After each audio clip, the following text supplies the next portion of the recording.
আপনার বইটিতে মূলত প্রাধান্য দেওয়া হয়েছে এই জুলাই আন্দোলনে যারা নিহত হয়েছেন। এই যে নিহতের যে তালিকা ধরে তাদের ইতিহাসটা তুলে ধরেছেন, এই চিন্তাটা মাথায় আসলো কেন? আচ্ছা, আমি ফ্রিল্যান্স জার্নালিস্ট হিসেবে বেশ কয়েকটা প্রিন্ট মিডিয়াতে কাজ করি।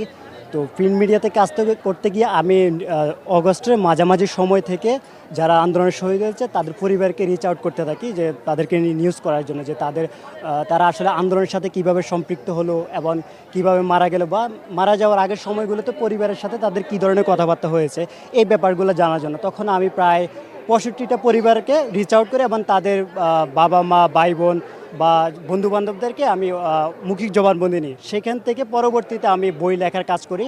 এই বইতে বিভিন্ন অংশীজন সমাজের প্রায় 24 জনকে নিয়ে গল্প লেখা হয়েছে আর কি। আপনি একটা বিষয় লক্ষ্য করবে, দেখবেন যারা এই আন্দোলনে মারা গেছে তাদের পরিবারের যারা ফ্যামিলি মেম্বাররা যারা ফেসবুকে সক্রিয়, তাদের গল্পগুলো কিন্তু বারবার ফেসবুকে সবার সামনে আসছে। কিন্তু এর বাইরে অসংখ্য কৃষক বাবার ছেলে আছে, প্রান্তিক পর্যায়ের শ্রমিকের ছেলে আছে, বা দেখা যায় চাকরিজীবী আছে, তাদের গল্পগুলো ওভাবে মানুষের সামনে আসে না। আমি এই বইতে ওই কাজটাই করেছি, যে প্রান্তিক পর্যায়ে বা যাদের গল্পগুলো সবার সামনে আসে না, ওই গল্পগুলোকে নিয়ে আসার ট্রাই করেছি। এই হচ্ছে আমার বইটার শুরুর গল্পটা আর কি।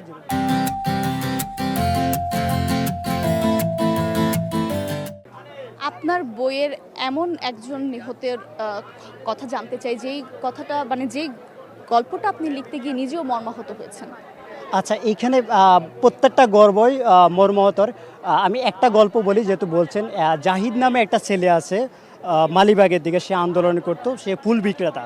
তো তার গল্পটা আমাকে অনেক বেশি পীড়া দিয়েছে। এটা এই কারণে যে এই ছেলেটা হচ্ছে গুলি খাওয়ার পরে বাঁচার জন্য চেষ্টা করছিল, বন্ধুরা তাকে নিয়ে যেতে চেষ্টা করছে, কিন্তু ওই অবস্থায় ছাত্রলীগ ধরে এসে তাকে পিটিয়ে মৃত্যু নিশ্চিত করে। তো এটা অনেক বেশি মর্মান্তিক ছিল। যখন আমি তার বাবার কাছ থেকে বর্ণনা নিচ্ছিলাম বা তার বন্ধুদের কাছে যারা প্রত্যক্ষদর্শী ছিল, তো এটা মানে একদম ট্রমাটাইজ হয়ে যাওয়ার মতো ব্যাপার ছিল, ওরকম খুবই মর্মান্তিক একটা ব্যাপার ছিল ওটা। এই যে আপনি বলছিলেন এমন কিছু গল্প আপনি তুলে ধরার গল্প বলবো না, জীবনের গল্প আপনি তুলে ধরার চেষ্টা করেছিলেন, যারা সেভাবে আলোচিত হয়নি। তো আপনার বইয়ের মাধ্যমে তাদেরকে নিয়ে কথা হবে কিনা বা তাদের পরিবার সাহায্য পাবে কিনা, আপনি সেই আশা করেন কিনা? হ্যাঁ, অবশ্যই। দেখেন, যারা এই আন্দোলনে নেমেছে, এবং কৃষক বলেন, শ্রমিকের ছেলে বলে, কিংবা চাকরিজীবী বলে, প্রত্যেকের একটা মোটিভ ছিল যে দেশের পরিবর্তন, একটা আমূল পরিবর্তন। এই যে দেশের মানুষের ভাগ্য পরিবর্তনের জন্য তারা জীবন দিয়েছে, এবং এই বইতে অসংখ্য জন আছেন যারা ছিলেন পরিবারে একমাত্র উপার্জনক্ষম ব্যক্তি, এখন তাদেরকে হারিয়ে তাদের পরিবার মানবেতর জীবনযাপন করছে। তো যারা এই দেশের মানুষের ভাগ্য পরিবর্তনের জন্য, একটা ভালো পরিস্থিতি আনার জন্য তারা জীবন দিয়েছেন, তো আমি এক্সপেক্ট করি যে তাদেরও ভাগ্য পরিবর্তন হোক, এবং সরকার বা যারা আছেন তারা সহযোগিতা করুক তাদেরকে, সেটাই। এই বইটি লিখতে গিয়ে কোনো ধরনের বাধার সম্মুখীন হয়েছিলেন? তাদের গল্পগুলো তুলে আনার ক্ষেত্রে আপনার কোনো প্রতিবন্ধকতার সম্মুখীন হতে হয়েছিল?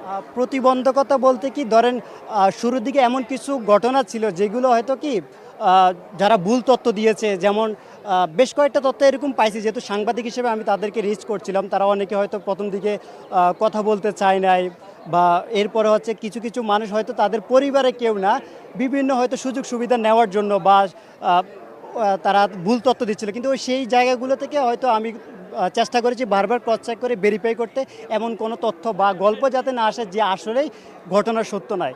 তো এমনিতে বাধার প্রতিবন্ধকতার তেমন আমি সম্মুখীন হই নাই, তবে শুরুর দিকে কিছু ঘটনা ছিল যারা হয়তো সংকোচ করছিলেন কথা বলতে বা ওরকম ছিল, বাট প্রতিবন্ধকতার শিকার হই নাই।